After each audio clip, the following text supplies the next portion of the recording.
I've drummed it into our players that they are privileged to play for you. Corner taken quickly, Origi! Yeah! And mission impossible is accomplished. It's 7 for Liverpool. Sensational, astonishing, incredible. Du hører på Pausepraten, en podcast fra Liverpool supporterklubb Norge. Hei og velkommen til en ny episode av Pausepraten. Mitt navn er Jens Bessesen, og i dag har vi fått med oss David Lynch som gjest. Han er en av journalistene som følger Liverpool FC tettest, og vi har tatt en prat med han om det meste som skjer rundt klubben for tida. Vi begynte med ansettelsen av Richard Hughes som ny sportsdirektør, og så snakker vi også om ny manager, eventuelle nye spillere i sommer og skadesituasjonen før resten av sesongen. Vi setter pris på alle spørsmålene som er sendt inn av dere lesere og har prøvd å komme inn om de fleste temaene. Så da er det bare å ønske David Lynch velkommen.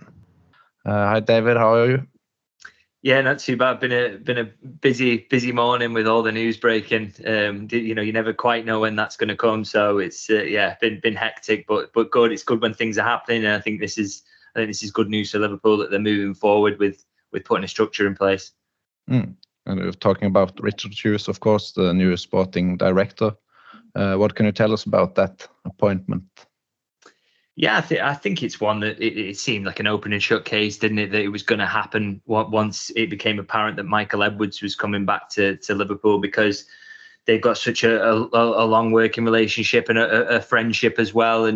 But I would say that, as much as he's seen as Edwards' man and they are close to each other, there is, it's a smart appointment as well when you look at some of the details behind it. For example, look at some of the signings Bournemouth have made, the fact that they've consistently punched above the weight in the Premier League since Richard Hughes has been part of recruitment, the smart appointments they've made in terms of managers as well.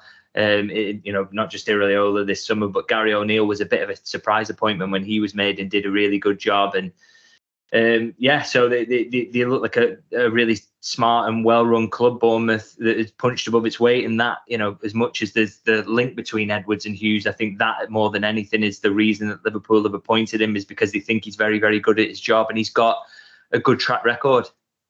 Do you know if he's been on the club's radar before the Michael Edwards returning as well? I think he's one that they looked at because they do sort of statistical profiling of different executives and also managers we know and players. So I don't think it's purely Michael Edwards driven, but I suppose their thinking was FSG was always to get in this CEO of football, and that would be someone who would then make this appointment. Now their dream appointment is always Michael Edwards, so they've managed to get that over the line. And I suppose in that sense, then it was always going to be Richard Hughes, and he will have known that if Michael Edwards was to secure that role, he'd be the man. But, like I say, as much as those two are tied together, I still think he would have been on Liverpool's radar, not least actually because Michael Edwards was kind of recommending him to every club in Europe when he's in his role as a consultant at Ludonautic. So I think word will have got out that would have been a smart appointment. Another one actually who Edwards always recommended to people was Dougie Freedman at Crystal Palace. And I would have no surprise whatsoever if, Michael Edwards or not, whether Liverpool would have looked at both of those people actually as smart appointments, because, their transfer record is a matter of public record, isn't it? Everyone can see that they've done smart business where players have ended up being worth more than they've paid for them and done a good job in terms of keeping Bournemouth in the Premier League. So, yeah, I wouldn't be surprised at all if Hughes would have been on the radar as much as Freedman and any other sporting director who's done good work recently, really. What kind of deals is he known for doing at Bournemouth? Yeah, smart deals. I think, very sort of what we call moneyball deals, I suppose. I mean, people will say, well, Bournemouth has spent a lot of money and they did have a rich owner who ploughed a lot of money into the club. And that is absolutely fair to say. But the essence of Moneyball, which I think people sometimes miss, is that it's more than just, okay, Wataru Endo is maybe the archetypal example of that in terms of 16 million is quite cheap for a top midfielder. He comes in, he's underrated, he's 30 years old. Nobody expects this from him. But I also say a Moneyball signing is kind of Virgil van Dijk in that he signed for 75 million. Everyone thought that was crazy. And then after about 3 games, you're like, Liverpool have ripped Southampton off here. You know, that still to me is a Moneyball signing. So I look at Bournemouth signings, for example, Dominic Solanke, they paid quite a bit for him, around £20 million, but he's an established Premier League striker now who will go for a lot more money than that. Same with Nathan Ake, brought him in from Chelsea, I think again around 20 million. Ended up going to Manchester City for a lot more than that, so ended up being worth a lot more than they paid for him. And then sort of under the radar signings as well, in terms of, you know, look at Philip Billing, not a lot of money paid for him, but a great player who's come in and been really established in the Premier League, and probably one I'm kind of surprised there hasn't been sniffing around from bigger clubs actually around him. So I think just smart signings, and as I say, Moneyball signings, which is, you know, as much as people don't like that tag and want Liverpool to get away from that, that's still exactly how they operate, is finding undervalued talents in the market and bringing them into the team, and also being able to identify what you need exactly in the team. And that is a key part of this as well. And Richard Hughes, I think, has shown himself adept at doing that. And with Michael Edwards coming back as well, of course, he was known for doing those kind of deals for Liverpool. What's the relationship between them going to be like? Yeah, well, they're described interestingly as kind of very different characters to each other, in terms of, I think Michael Edwards a little bit more intense, a bit more combative was the word that was used to me, whereas Hughes a little bit more laid back. And so I think I quite like that idea that they're slightly different and they'll work together quite nicely in that way. Sometimes if you've got a bit of a clash of personalities or different personalities like that, it can work together really nicely. So, and also, I mean, they clearly get on well, don't they? Because they've known each other for years and wanted to stay in touch. So I think that bodes well for their working relationship. And they clearly think about football and how it should be played, and also how transfers should work in a very similar way. And I think, you know, if you're singing from the same hymn sheet and you want to do transfers in an intelligent way, which they both do, then I think it's going to be a productive working relationship. And of course, there's going to be another person working closely with both of them, a new manager. Who do you think that will be? Well, my take at the moment is still, you know, I still believe that Alonso is going to be the front runner, because, you know, people say, okay, maybe Amorim comes in more into the mix now, but I can't think really for a reason why that would be outside of maybe just sample size. I accept that Alonso's career, they don't have an awful lot to go off, but I do know, you know, with the depth of statistics and analysis they do, they'll have a really good idea of what his Real Sociedad B team was like. They'll know that this isn't a fluke and that he showed real promise there as well. So, you know, I think people see Alonso as the emotional appointment, but you look at the body of work he's done at Leverkusen, and he is the outstanding European young manager, isn't he? There's absolutely no question about it. So, you know, I think he will still be front of the queue, but I've no doubt Amorim will be in the running for what he's done at Sporting, overachieved relative to his budget, which is always what Liverpool look for in a manager. That's the way of measuring the. And Roberto De Zerbi's another interesting one, in terms of, obviously his name gets mentioned a lot, and it's not going great for Brighton at the moment. But, you know, Hughes is known to be a big admirer of him. Actually wanted to appoint him at Bournemouth before they ended up bringing in Gary O'Neill. So, you know, I think that's a really interesting one that he's tied to De Zerbi and really admired him. But obviously, his targets will be different at Bournemouth to Liverpool. There's a better caliber of manager you can get, same with a better caliber of player, even though, you know, they did used to try for a lot of players Liverpool were going for. I think he can step things up, and I think, you know, he might have tried for De Zerbi at Bournemouth, but maybe you'll think Alonso is the better fit in terms of, you know, well, just look at what his managerial career has been so far, and so I wouldn't read too much into that. But I think De Zerbi will definitely be on the radar at least. Of course, the club kept the Klopp announcement quiet until, he declared it himself. So how much do we know about this process, and how much is the club keeping it a secret?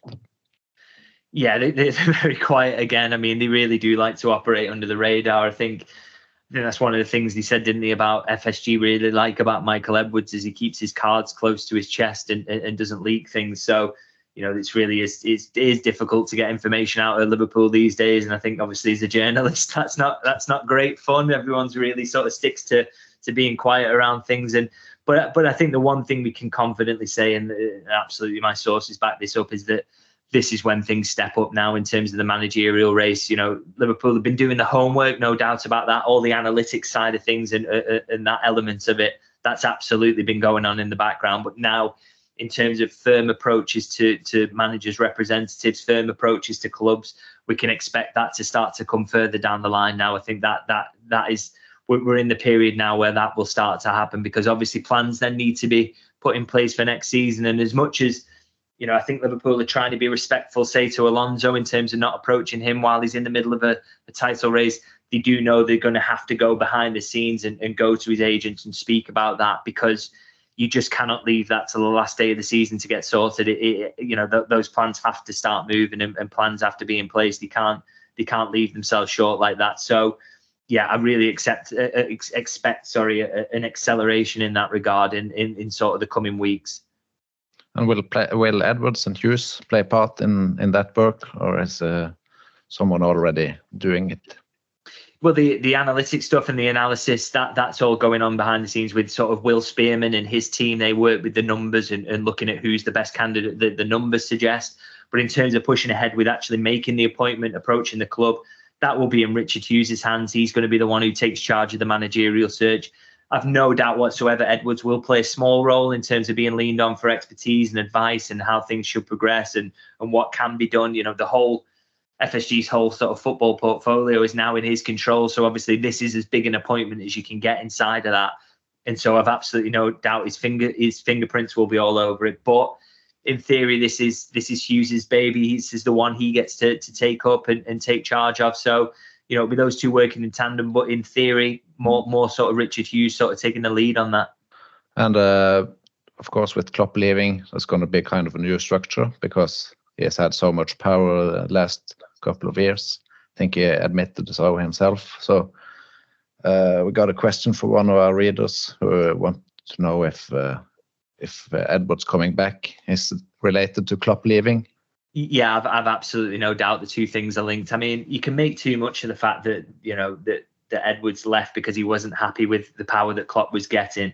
You know, I don't think it was a huge falling out or, you know, there was no fight or anything like that. But it was clear there was a clash going on, and that, you know, Jürgen Klopp was getting more power around recruitment, and that obviously if you're the sporting director, you're just feeling undermined in those situations. So it was clear that those two couldn't kind of work together anymore.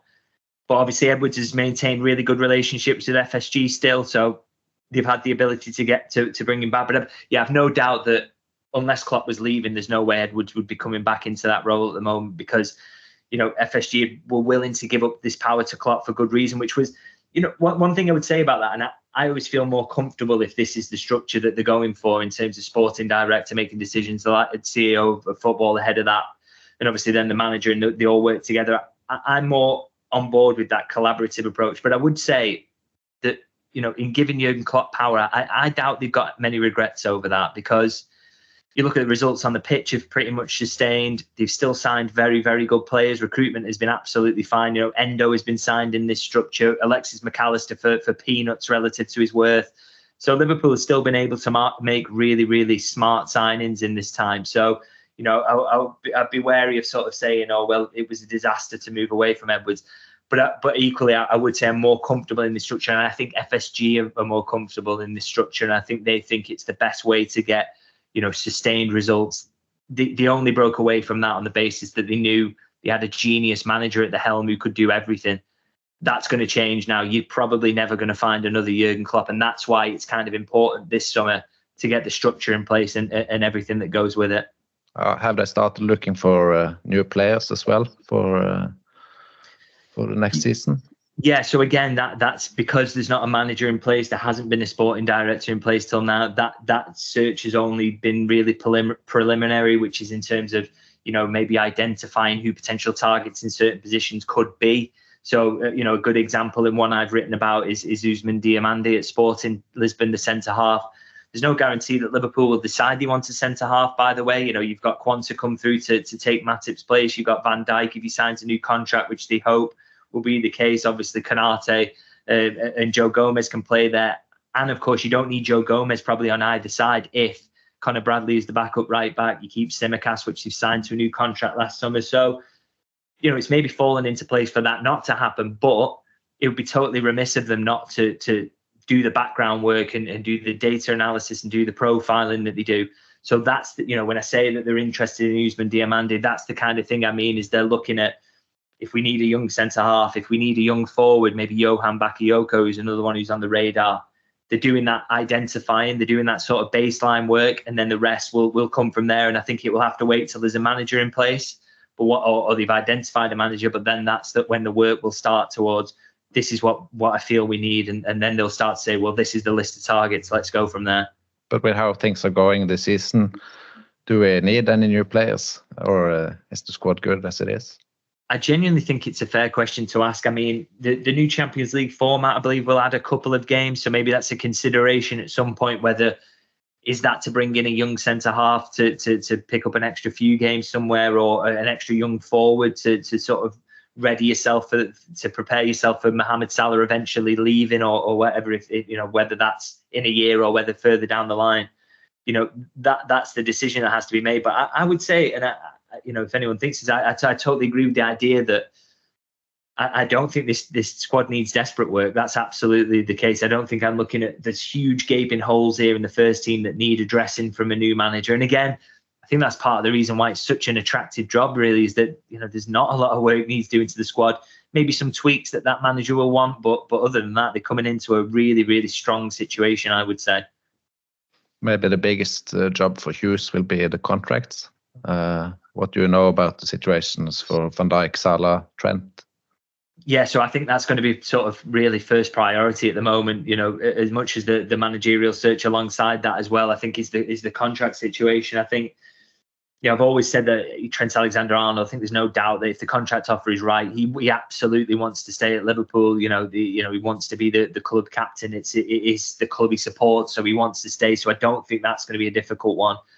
Van Dijk and Salah are maybe different in that they are decisions to make over their age and how much longer they can play at this level. But I think less so with Van Dijk. I think there will be less concern around that because he's a centre half. The sort of demands on him physically are maybe less. And I just think, although he is quick still, and he probably will be quick for another couple of years, he's not wholly reliant on that. He's brilliant in every other element of defending. And I don't think he's going to completely drag Liverpool's back line, deeper and deeper with it over the next couple of years or so. So he, again, seems like a bit of a no-brainer, and I think will get sorted. I think the trickier one is Mohamed Salah.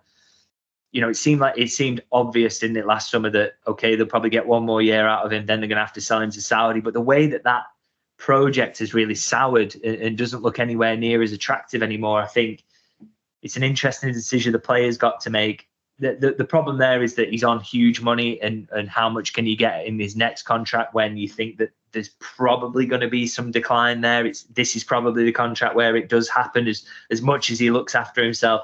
So that one's all about, can they find that compromise to make it work? Because I don't think he's going to want to go to Saudi yet. I think he's still playing at too high a level to want to go. But it's, as I say, it's that compromise.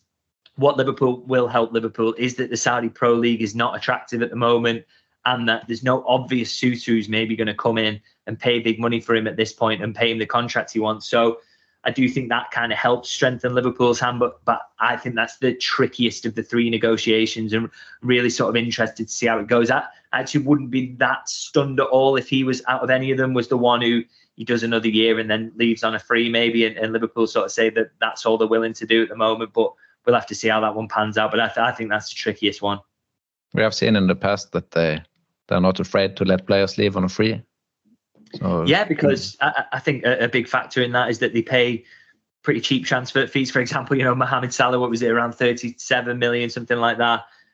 So, and obviously giving them a lot of wages over the years, but it's not absolutely a must that they need the money coming back into the club in transfer fees to reinvest it. So I think there would be a willingness to do that when it comes to him. And I think that might maybe even be a situation that if he can't get the contract he wants at Liverpool, that will probably end up suiting all parties. So we'll have to see how that one plays out. But as you say, Liverpool are not sort of absolutely tied in. We have to get a fee for this guy. It's not really how they operate. They are, if it suits everyone, they are happy to let them leave on a free from time to time.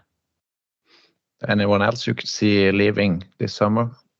I know a few people are unhappy with Gakpo at the moment and think we should upgrade him. And There are a couple of players out of contract as well, aren't there? Yeah, so I think Matip and Thiago absolutely expect them to leave. That's my understanding that they will do. It'd be a huge shock if they didn't. Injuries have sort of done for them really in the end, and a shame, but both brilliant servants. But yeah, in terms of other departures, I mean, tough really, probably not, which again is why I think there's no real sort of big holes in the squad. This is a big reason for it really, is that there's not really anyone you expect to leave. And on Gakpo, I mean, I'm a big defender of his really. I'm kind of surprised by some of the criticism he's got. I mean, he's essentially your fifth choice forward, and he's got 13 goals and 4 assists this season, which is crazy. It's crazy, isn't it? It's really good numbers, and it's not an absolute guarantee that you can get rid of him and bring in someone who will provide those numbers, because you're probably taking a gamble on someone. He's a top class international, and people forget as well that he's been a bit up and down this season, but he's played so many different positions, and you only have to think how good he was when he first come into. He was electric really when he signed, and a big part of Liverpool turning their season around. So I'm a big fan, and I want to see him get back to playing his best, and that's clearly not happening at the moment. But I hope it will soon, because I think he's a good character, and keeps his head down, plays loads of different positions for the manager, and always works hard as well. So I think it'll turn for him. In terms of transfers in the summer, maybe that's going to be a lot of focus on young players again. Of course, we've seen some of them play this season. And is that kind of another department of the club doing that work? Yeah, in terms of signing, say to the academy, yeah. So yeah, it's something they've massively improved lately. I mean, the kind of the hand was forced in terms of they had to get better at this once Brexit came in. Is recruitment from other English clubs, because they lost that ability to dip into the European market when players were 16. I'm thinking the types of the likes of Bajcetic is probably the best example I can think of that actually, in terms of and also Ben Doak, even though he's British, he is Scottish, so they wouldn't have been able to do that move other than when they did it. So I think they've got better at that recruitment from within other clubs. So James McConnell is a good example, came in from Sunderland, I believe. Bobby Clark from Newcastle. They've massively improved that side of things, and I think you're already starting to see the benefits of that with those players coming through into the first team. And it is an area where they are going to have to keep being strong and fight enough interest from other big clubs in England, because that is it's a way of getting bargains, isn't it? And Liverpool, what's helpful to them as they look to do that is that they've got a real pathway, and they can show, look what we did with James McConnell, look what we did with Bobby Clark. This could be you. We will tell you what the pathway is. And I think that's massively helpful for them to do it. And I think as you say, it will be a big part of the transfer business going forward. And in the shorter term future, let's talk about the rest of the season and start with the match on Sunday, which didn't go to plan. How do you think the defeat at Old Trafford will affect the rest of the season? Yeah, I hope they can compartmentalize it and sort of forget about it. Maybe going away for an international break and focusing on that for a bit will allow people to sort of just get it out of their minds immediately. And I think, look, I'm sure the manager will have made this point to the players as well, that it's a disappointing defeat. Probably the most heartbreaking defeat you can have is to be winning at Old Trafford in extra time and then losing literally the last seconds. That's as bad as it gets, really. But look, it's just very much a consequence, isn't it, of the fatigue and the amazing things they've done in the build-up to that. Or as far as I'm concerned, it was, they played, 9 games in 30 days, I believe. Now, Manchester United have played 6 in that time, and they'd also had 2 full week breaks in the build-up to this game. So, that makes a massive difference. And it was clear that Liverpool were out on the feet at the end of that game. If they could have just hung on and scraped through without conceding that late goal in normal time, they would have won the game, and you probably would have said deserved to as well. So it's just one of those things, isn't it? When you've come through that period, 9 games in 30 days, you've won 7 of them, you've drawn 1, and it was with Manchester City, who were the champions, and you've gained a major trophy in that time, and all with having an incredible injury crisis going on. That is a remarkable achievement. So I'm hoping that, look, the FA Cup was probably the lowest priority of the remaining trophies. They've missed out on 2 games now that they won't have to contest in that competition. They're getting players back. It's like a fresh start after this international break. Go and win the league and the Europa League. That's the challenge. And I think that, these players have shown themselves adept at sort of shrugging off disappointments very, very quickly. So hopefully they can put in a sort of statement performance against Brighton and then go from there. And in terms of injuries, we're in the international break now. Hopefully get some of the players back. What do you know about that situation? Yeah, so obviously Gravenberch was back in the squad at Old Trafford, so that's a boost. Curtis Jones will be back in the squad for Brighton. I think he was kind of touch and go for Old Trafford, really, quite close to having a chance, but he will definitely be back for Brighton. That's the expectation. And then beyond that, we think the week after that, Trent Alexander-Arnold and Diogo Jota. I think Jota in particular is a huge boost to be that soon. That's sooner than I expected at all. Thought maybe more mid to late April. So he's very soon. And then maybe just Alisson Becker just slightly after that, or maybe sort of similar week. So, picture is really clearing up really in terms of the injuries, which is fantastic news for Liverpool, because this just makes the squad stronger. It makes it easier to win games late on. It makes it easier to rotate through multiple competitions, and it just makes them stronger for this run-in, which is they've done really, really well to get themselves in this position to have an almost full squad between now and the end of the season. You put them up with any other team they're up against in terms of ability to compete, and so it's really, really exciting that they're getting all these players back at just the right time. Do you know if there's a reason behind all those injuries? That was one of the questions as well from our readers. Anything in the medical department or training load or something that's behind all those injuries? Yeah, I think it's very much the style of play that Liverpool play is a huge factor in it. I think if there's one thing that, maybe out of order to say this, but I think is the one thing Liverpool won't miss about Jürgen Klopp, it's maybe this, because I think that the two things are just intrinsically tied, and it feels like they've had an injury crisis basically every season that Jürgen Klopp's been here. And I think that is absolutely no coincidence that they play the most intense brand of football. You look at City's injuries in comparison, you don't get anywhere near as many, and that is because they spend most of the game just resting on the ball, move. They don't have to press constantly. So I think that's a real issue for Liverpool that they've had under Jurgen Klopp. But equally, would they have been successful regardless if they hadn't played this style of football? Absolutely not. So I'm not saying it's a complete downside, but I do think it's a factor in the injuries. And I think one thing Liverpool will be massively disappointed about that's happened this season is the recurrences they've had. So that's Mohamed Salah with his muscle injury, same with Dominic Szoboszlai, and obviously Trent Alexander-Arnold with his knee. Those are the situations that medical staff really fear. And you can get really unlucky with those. It's not a criticism. It can just happen from time to time. That's the one where they'll look back and can we take any learnings from that? Because that's the huge disappointment, is when you bring them back just slightly too early and they get a recurrence. That could create long-term issues as well, couldn't it, for players if they start to get injury prone? Well, exactly. I mean, you think about Salah, he never ever gets injured, and then he's got sort of two back-to-back, or an injury and then a recurrence, and that's like, quite frightening if you start to build up a succession of injuries, and a player, even as good as, as well as he looks after himself, if he starts to get a succession of injuries at his age, is kind of a big concern. And actually will be part of, I suppose, when they're talking about contract renewals, that will maybe get mentioned that he got one injury in his career. So yeah, it's an interesting one. But yeah, that's, as I say, that'll be the ones that they're most disappointed about, because that's absolutely what you want to avoid.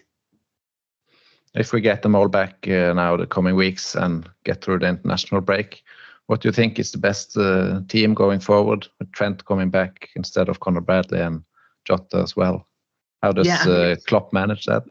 Yeah, I mean, I said a comment in a podcast recently, actually. I was asked about, what's Liverpool's back for, and I put Conor Bradley in it. And that's not to say that he's a better player than Trent. I don't believe that for a second. I mean, Trent Alexander-Arnold is literally one of the best passers of the ball in the world football, can do things that no other footballer can do.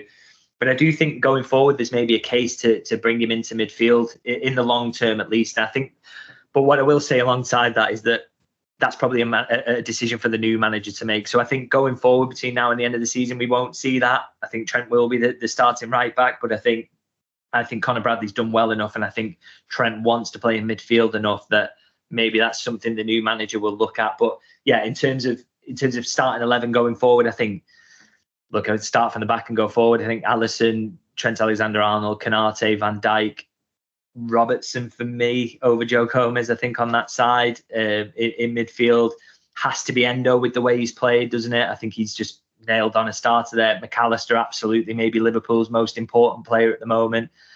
And then on that right side of midfield, probably Dominic Szoboszlai, although I think, he said himself, we still to see the best of him. I think hopefully we can see that in the run-in. after he's got those injuries out of the way. And then in terms of the front line, Mohamed Salah, obviously, on the right-hand side. Darwin Núñez played himself in that centre-forward role, absolutely turned into everything we hoped he would be. And on the left side, then I think when everyone's fit, maybe you're squeezing in Jota. But I think it's going to be horses for courses in terms of that, and very much maybe in away games where it's difficult and you've got to get the ball up the pitch. I'm thinking, going to Old Trafford, for example, I still think you want your Luis Diaz in there because he protects your fullback so much. But in games where you're going to dominate possession, you're going to be camped around the opposition box, then it's Diogo Jota. But the fact is that in terms of having a nailed-on starting 11, I suppose Klopp would probably laugh at that, because I think he's going to need everyone, isn't he? And he's going to need, Jota in some games I maybe wouldn't expect would maybe start up front, and maybe Núñez will be moved out to left. Sometimes you're going to get. I've left Curtis Jones out my midfield, which feels absolutely criminal actually when you think about how good he was this season. So. I'm probably completely wrong about, naming that 11, because, absolutely all these players have got huge roles to play. Maybe not the kids in the last couple of months, though. They've maybe had their minutes of fame. Yeah, I think the likes of Bobby Clark and maybe sort of sit out the last few months, as you say. But I think, they've still maybe even got a role to play in terms of, if you can bring Bobby Clark on for the last 20 minutes of a game and protect Szoboszlai's legs ahead of a midweek or a weekend game after a midweek, all that is very important. And actually, in fact, when you think about some of these Europa League ties, if Liverpool can get themselves a handy lead and get themselves into a good situation, those second legs are ripe for using some of the young players in terms of, you don't even think of him as a young player anymore, but Jarell Quansah, similar with Conor Bradley, they will still get plenty of minutes, absolutely, in those competitions, because I think the opportunities to use them are going to be there. Do you think we could get the dream ending for Klopp, especially with the Premier League and maybe Europa League as a bonus? I really hope so. I think, winning that Europa League as it being his final act would be so nice. But I think more than anything, even if he lost the Europa League final, I'd love for him to win the Premier League and to be able to lift that trophy in front of all the fans at Anfield, because obviously that was taken away from him last time around. And it was so unfortunate with the season that he put together that year that ended up being lifted behind closed doors. I mean, I was one of the lucky ones who actually was there in the ground in the press box and got to see that, and I feel so privileged. But it was still tinged with so much sadness, because I just wished that the fans and the supporters were there to be able to see it. And so I really hope that that's going to happen. And I think, look, with the players coming back from injuries and the position Liverpool are in, and the fact that Manchester City and Arsenal have got to play each other coming up, it really, Liverpool are in a really good position to do it. I really hope they get the perfect ending, that the players can do everything they can to sort of give Jürgen Klopp the send-off he deserves, because he does deserve it. He's been a miracle worker, a genius, and just a great person all around to be around and work with and to follow as a fan. So, yeah, I'm really hoping they can do it. Are you gonna miss Klopp as a journalist? Absolutely. I mean, I've long said this actually to sort of my colleagues, is that it's not just missing the football he plays and being a Liverpool supporter as I am, missing the fact that the team's going to be very good. It was always that whoever they get in is probably not going to be as good a football manager, and is also going to be probably less charismatic than he is. And, because there's no one like him, his ability to give you a brilliant quote, or, to make you laugh, or, to weigh in on really heavy social issues, things that he doesn't necessarily need to speak about, he will talk about. And other managers, you see, they will dodge those questions, but he's intelligent, he's considered. He talks about things that other managers will avoid. And yeah, absolutely. I think from a journalistic point of view, we will miss that. Whoever comes in next is probably going to be less open to doing that sort of thing and less gregarious. And that's a real shame. But, you hope that the success can sustain, but you're never going to get another Jürgen Klopp in terms of personality, that's for sure. That's perfect. I think we've been through the most important topics now. So thank you so much for taking your time. And let's hope for the perfect ending. Yeah, no problem, mate. It's all I enjoyed that. And yeah, fingers crossed it can be seeing them lift both these trophies between now and the end of the season. Thank you so much. Sound all right. See you later.